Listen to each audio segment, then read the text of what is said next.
My name is Chirag Shah. I'm the Director of Project Management at Sanofi-Aventis US. Our headquarters are in Bridgewater, New Jersey. Our presentation actually is taking a focus of exactly our operations down here in Forest Park, Georgia, and the challenges that we see coming up in the future and what we face.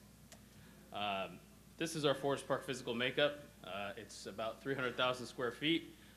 Facility with multi-purpose CGMP distribution, and within it we have built-in expansion capabilities. And we'll get to that and you'll see more about it. So our facility is basically divided up into 5 different sections. Our first one is where we do our patient assistance programs. These are patients who may not necessarily fit criteria to be able to afford medication, and with assistance we're able to provide them medication to them directly. This is also where we do a lot of our unit pick, individual units being picked, less than case quantities. We have our vaults here for our controlled substances, DEA cage, and then a separate entity within the Sanofi-Aventis group, or Sanofi group, is the Vaxxer, which is a wholly owned subsidiary of Sanofi Pasteur, and they do a lot of wholesale medical supplies directly to physicians, to helping the physicians stock their offices. Next, we move over to section 2. This is our normal controlled room temp business, all our cold chain storage, and then a lot of our outbound trade. So when we say outbound trade, this is our wholesale business that we're supplying to. Vaccines are stored in a cooler. It's about a 1,400 pallet cooler that we recently put in. And then we also do inbound receiving. Now you're wondering, well, how are you doing outbound and inbound at the same time? We have a second shift operation, and so we've worked with all of our vendors and our partners, manufacturing sites, et cetera, the seaports here locally, to allow for trucking to occur at night. So this way allows our daytime shift to handle all the outbounds. We get a crossover, and then we have the inbound portion coming in the evening starting around 6 p.m. Section 3 contains more additional cold chain storage, and this is also where we handle our cold chain samples. As we mentioned, as I believe Rick mentioned, that Randy mentioned, that we do a lot of physician direct samples for cold chain. Our reps don't handle it themselves. Instead, they take orders, we process them, and we provide these directly to the physician's office. And this is where also cold products, such as insulins, the PAP programs happen here. We also have within this area a TSA certified cargo screening that helps us in all of our export shipments.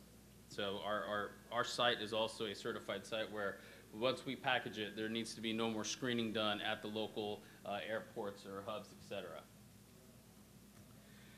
Section 4, this is where a lot of our samples happen. The sample activities, these are bulk shipments that are going to our sales reps, and then the reps are taking those out on their daily calls to deliver it to the physicians. We do have inbound here primarily for packaging materials.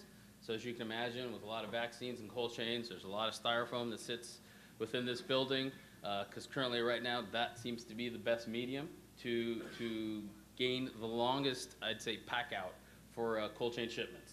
And we generally, some frozen bricks to refrigerated bricks to products.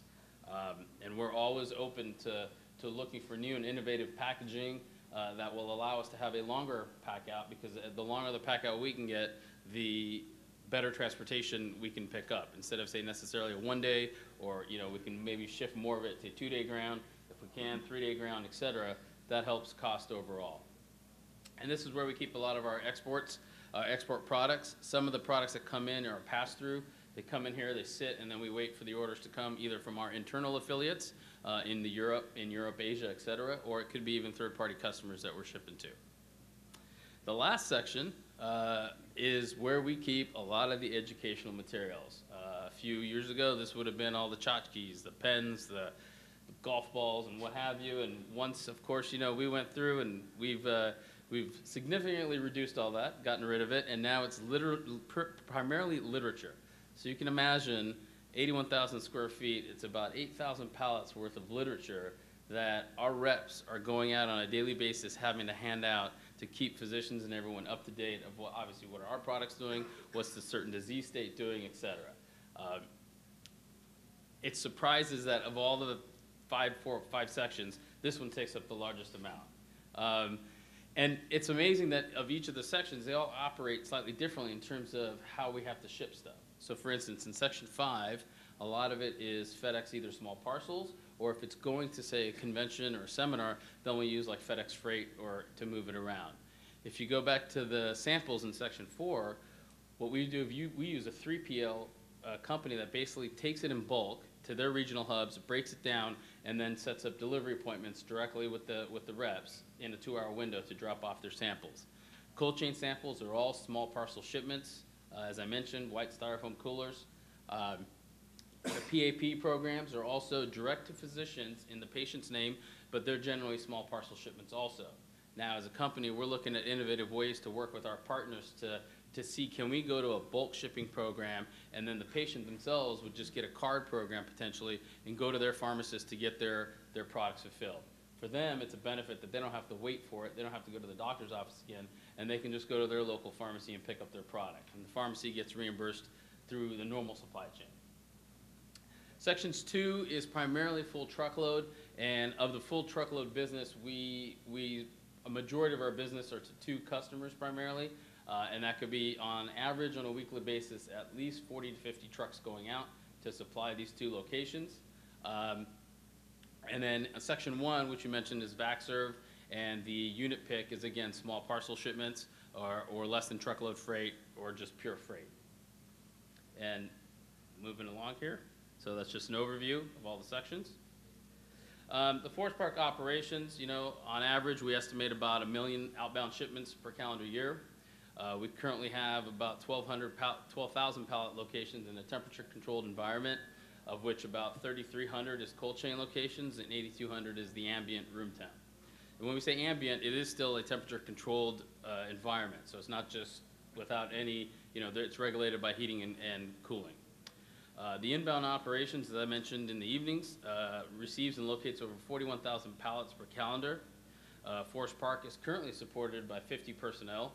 We have an on-site quality team that helps with all the inbound of our materials. Primarily, all of our products are manufactured overseas, so we have to bring them in, and we have a local on-site quality that performs the local release. A 24/7 security team, as you can imagine, with this much product sitting in here. Security, quality, and compliance are probably the top 3 items that we need to secure at the site, and it also goes into our shipments also in transportation. We've talked about the multi-ship operation and, of course, the material handling pieces that we use within the site. This is just an overview of some of the inspections, audits, awards the site has received over the years. Our main challenge, I'd say, moving into the future is we look at our pipeline and the pipeline of now all the subsidiaries that Sanofi has recently gone through and acquired. We're seeing a great shift from room temp controlled to cold chain. And so what that means is, as I showed you in that map, we have 3 giant coolers. I would say within the next 5 years, you potentially will see less room temp and an additional 1 or 2 giant coolers going up. So then our challenge becomes, our freight costs, obviously, how do we control those with more and more cold chain shipments going out? And that's where we look at our partners like FedEx, like our 3PLs, like our full truckloads and LTLs to come up with innovative solutions. How can we keep our costs down? How do we get better rates on the roads? Where can we consolidate more of our freights? And this goes not only with our partners for transportation, but even within our subsidiaries, such as Merrill, start beginning to look at how can we operate together. And, if we're going to the same location, why aren't we shipping it together on the same truck if we potentially can? Why should everyone be shipping their own trucks out?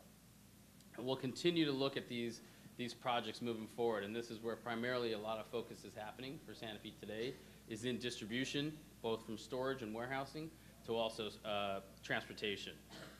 As I mentioned, our inbounds come from a variety of international locations, all coming right here into Georgia. Georgia is our main point of entry for all of the products, both from ocean, air. We primarily bring in by ocean now. We've taken a huge shift as a company to bring a majority of our shipments by ocean, and unless we're in some type of inventory situation or there's an issue on a particular product, then, our worst case is to fly it in. Again, as I mentioned, 4,100 pallets inbound and 1,500 shipments outbound for full year 2010. Outbound from Forest Park, this just shows you the different avenues.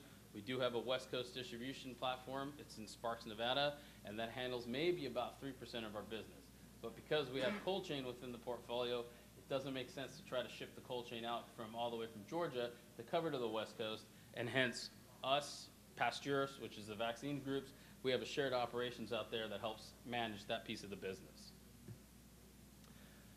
As you can see, we go Sparks direct to customers for the West, and obviously Georgia handles everything else for us for the rest of the country. Then we have vaccines. Vaccines go directly to the physicians and then obviously being administered to the patients, and VaxServe, and we use primarily FedEx in that one. My little plug into our partners. Promotion materials, as I mentioned, FedEx covers all the entire region. And lastly is our international export orders, where we're either using air freight or ocean freight, primarily ocean freight if we can, but in some instances we can't due to the nature of the product and we have to ship by air. Oh, that's your presentation, so I'll go back. Forgot my last slide. I'll do Ben's presentation. No. So, as I mentioned, some of the other things that we'd like to look at, as a company priority is, getting closer to our customers. So what can we do further to make customers, who are in our case are patients, feel more confident about the product they're receiving, the security of it, the quality, the compliance. Obviously, everyone in the life sciences is going to get hit with regulation in regards to e-pedigree and serialization, and obviously putting all that in and being able to read all that, store all that is a tremendous job that's going to fall upon the pharmaceutical companies. So are there other avenues and opportunities that we can look at to get to the patients, to get it there on time, right when they need it, to help reduce costs by looking at innovative packaging and innovative means of distribution of the products. Those are a lot of our focuses right now. We're also focusing now that we have Merrill, we have vaccines, we have Chatham, which is our consumer health business, Genzyme, which is now the personal genomic health. How can we look at taking all of those entities and being able to share some of the distribution costs, the freight costs, et cetera, throughout the country?